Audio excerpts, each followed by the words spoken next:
Mwaramutse neza igitondo cyiza cyo ku itariki ya gatanu kwezi kwa mbere 2026 munyemerere tuganire ku makuru azindutse avugwa hirya no hino mu Rwanda no mu karere k'ibiyaga bigari ndetse no hirya no hino ku isi. Ariko kandi reka bifurize kugira igitondo cyiza mwe muri mu Rwanda namwe mu karere k'ibiyaga bigari, mu gihugu cy'u Burundi, mu gihugu cya Tanzania, mu gihugu cya Uganda ndetse n'igihugu cya Repubulika Demokarasi ya Kongo, namwe dukurikiye muri hakurya y'amazi imagari. Ikaze n'amakuru ababaje cyane azindutse avugwa mu Rwanda, inkuru itugezeho ivugwa mu gihugu cy'u Rwanda, akaba rero ari byabereye mu karere ka Ngoma mu burasirazuba bw'u Rwanda. Biravuga yuko inkuba yakubise abantu bagera kuri 15 b'Ingoma, 9 bahita bitaba Imana. Abantu 15 bakubiswe n'inkuba, 9 bahita bapfa ubwo bari bugamye imvura yarimo igwa ibasanze mu bikorwa byo kwita ku matungo mu karere ka Ngoma.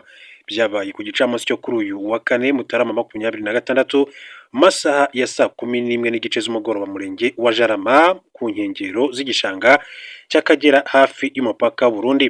Abaturage bari bahinguye, imvura iragwa bajya kugama mu nzu ihari ikoreshwa y'abarindariro icyambu cyo mugezi w'Akagera gihari ndetse n'abahakorera ibikorwa by'ubworozi.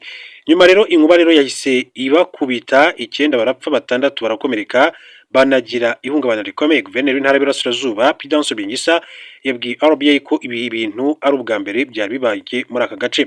Ati ubwa mbere bibaye, twasabye abahanga ngo baturebere icyayikuruye, ati kuko yari ifite imbaraga nyinshi cyane. Guverineri Prudence Rwigisa akaba yakomeje agira ati mu bantu 15 yakubise, 9 bahise bapfa naho 6 bakaba bakomeretse, abandi barahungabana. Ubu inzego z'ibanze zatangiye kandi gukora ubutabazi. Prudence Rwigisa akaba rero yongeyeho ko abapfuye bajyanywe mu ruhukiro rw'ibitaro bya Kibungo, hanategurwa uko ejo bazashyingurwa bafatanyije n'akarere ka Ngoma ndetse n'imiryango yabo. Abakomeretse nabo kandi bakaba bari kwitabwaho n'abaganga. U Rwanda mu bihugu bikunze kwibasirwa n'ibiza, mu biza byinshi abantu 130 bigasenya inzu 1800. Raporo y'ubushakashatsi ku biza yo muri 2024 yagaragaje ko u Rwanda rufite ahantu agera kuri 326 hafite ibyago byo kwibasirwa n'ibiza bikomoka ku mpamvu karemano. Muri aho hantu byagaragajwe ko by'umwihariko ahagera ku 134 hafite ibyago biri ku rwego rwo hejuru byo kuba hakwibasirwa n'ibiza. Amakuru aturuka mu isesengura ry'ubukana n'ibyago biterwa n'imihindagurikire y'ibihe mu Rwanda yo muri 2024 ashimangira ko inkangu n'inkuba biri mu biza byateje impfu nyinshi cyane mu buryo butari busanzwe mu bihe bitandukanye. Hagati y'umwaka wa 2016 2023 inkangu zishe abantu bagera kuri 449 mu gihe inkuba zo zahitanye abagera kuri 379. Iyo rero ni inkuru ibabaje cyane y'ibyabaye ku munsi w'ejo masaha y'umugoroba mu karere ka Ngoma, kamwe mu tugize uburasirazuba bw'u Rwanda. Duce mu gihugu cy'u Burundi babwire ko Perezida Evariste Ndayishimiye ndetse na Bizimana b'u Burundi bakomeje kuba iciro ry'imigani ku mbuga nkoranyambaga. Perezida w'u Burundi Evariste Ndayishimiye na Minisitiri w'iki gihugu ushinzwe ububanyi n'amahanga bakomeje kuba iciro ry'imigani ku mbuga nkoranyambaga nyuma yo kuvuguruzanya ku ruhare rwa Katari mu kugarura amahoro muri Repubulika Demokarasi ya Kongo. Muri iyi minsi leta ya Katari yagize uruhare runini cyane kugira ngo amahoro ahinde mu burasirazuba bwa Repubulika Demokarasi ya Kongo ndetse no mu karere muri rusange. Inshuro nyinshi cyane abahagarariye ihuriro rya AFC 23 na leta ya RDC bagiye kandi bahurira muri Qatar kugira ngo bumvikane ku ngingo zitandukanye zashyira iherezo ku bibazo by'umutekano muke muri iki gihugu bimaze imyaka irenga 30. Muri Werurwe 2025 kandi Emir wa Qatar yahuje Perezida Paul Kagame na Felix Tshisekedi wa Repubulika Demokarasi ya Kongo mu biganiro bigamije guhosha umwuka mubi umaze igihe hagati y'ibihugu byombi. Icyakora izi mbaraga zose Qatar imaze igihe ishyiramo, Minisitiri Bizimana Edouard w'u Burundi yazikubye na zero. Yarihandagaje avuga ko ikibazo cy'umutekano muke mu burasirazuba bwa RDC Qatar itakirimo nk'umuhuza, ko ahubwo ikoresha amafaranga n'ijambo rikomeye cyane ifite ngo ibuze Amerika kugira icyo ikora. Minisitiri rero Bizimana w'igihugu cy'u Burundi yanywanye na FDLR yasize ihekuye u Rwanda. Ntacyo kandi iyicwa ry'abatutsi muri Repubulika Demokarasi ya Kongo n'ubugizi bwa nabi bakorerwa bimubwiye, ahubwo yayobotse imvugo z'Kinshasa ko ibice 23 igenzura ari u Rwanda rubiri inyuma. N'ubutumwa yanyujije kuri X yahoze ari Twitter nyuma ko itariki ya 3 Mutarama 2026 nyuma aza kandi kubusiba. Yaranditse agira ati u Rwanda rwagerageje Perezida Amerika ngo ruberewe ariko ntacyo yigeze abikoraho, none ubu rukomeje kandi gufata ibindi bice mu burasirazuba bwa RDC rurenga ku masezerano ya Washington. Ni ingenzi kandi gushimangira ko uruhare rubi rwa Qatar ari ugukoresha izina ryayo n'amafaranga kugira ngo ibuze Amerika kugira icyo ikora. Ibyatinze Perezida Ndayishimiye kandi yaje kuri X avugurura ibyo uwo minisitiri we yari yatangaje, avuze ko Burundi na Qatar ari ibihugu by'inshuti kandi aha agaciro uyu mubano n'ubuhuza bwayo, ndetse ko byari byavuzwe mbere ari amakuru atariyo ndetse no kumva ibintu. Yanditse ati Uburundi buhora kandi buha agaciro umubano mwiza dufitanye na Qatar n'uruhare rwayo n'imbaraga ishyira mu buhuza muri Repubulika ya Demokarasi ya Kongo. Ni ingenzi rero gushyira umucyo ku kutumva ibintu n'imvugo itariyo ku ruhare rwa Qatar mu iterambere ndetse no mu kubaka amahoro. Ati Burundi has always appreciated the long-lasting good bilateral relations with Qatar, as well as Qatar's crucial role in mediation efforts in DRC. It's important to clarify and misunderstanding a long statement regarding Qatar's contribution in development and peace building. Hanyuma rero uko kuvuguruzanya byatumye Burundi bucishwamo ijisho abantu batandukanye kandi batanga ibitekerezo, ubona ko rero batunguwe. Minisitiri w'ububanyi n'amahanga w'u Burundi, Ambassadeur w'u Rwanda, Ambassadeur Vincent Nduhungirehe, nawe yavuze kuri uwo butumwa bwa Ndayishimiye, agaragaza uburyo rero yihanije Bizimana akanamuvuguruza ku mbuga nkoranyambaga.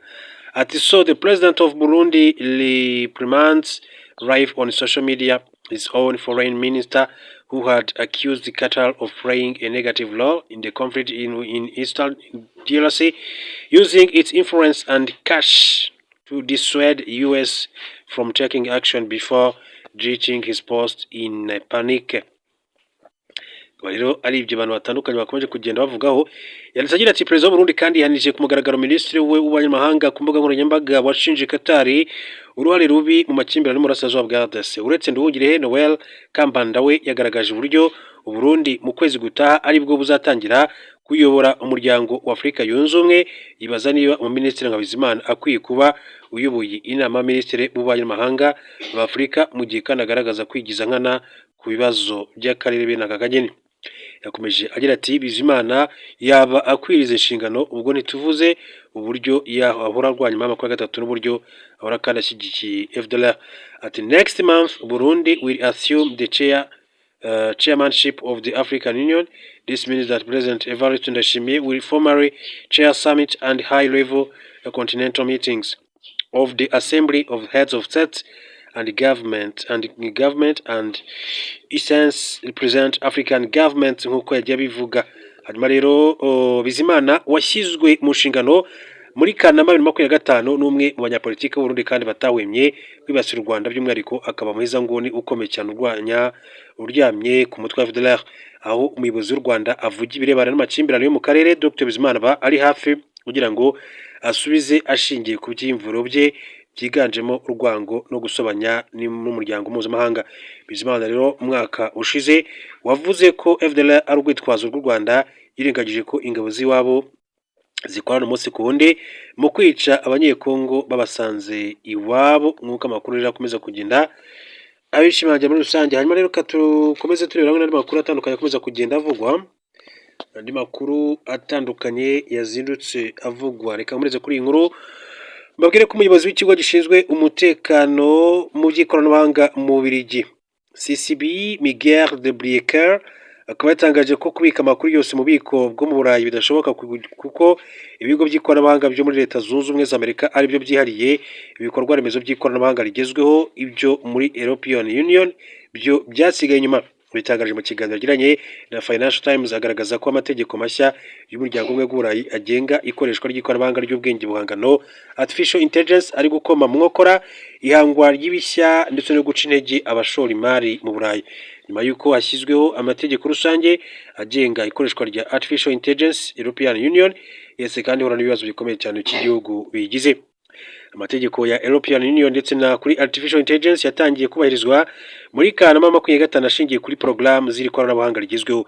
Avuga ko abazubaka bashaka kuzigurisha mu bihugu bya European Union bakwiriye kandi kugaragaza neza uko zikora, kubahiriza uburenganzira ku bihangano n'amategeko abigenga, porogaramu za artificial intelligence zikomeye zo gushyirirwaho amategeko akakaye hagamijwe kugira ngo amategeko yubahirizwe.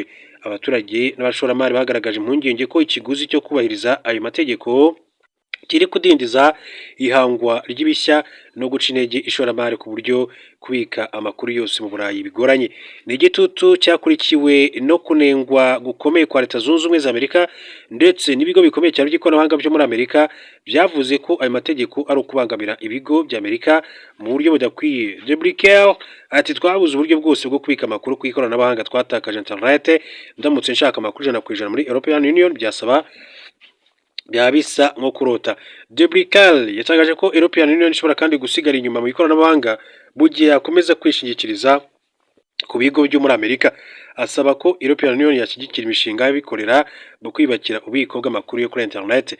Ati aho gushyira imbaraga mu guhagarika ibigo bitanga serivisi zo kubika amakuru byo muri Amerika, kubake ibyacu ubwite nk'uko yagiye abivuga. Ibyo rero reka mashimire mifurizo kumeza kugira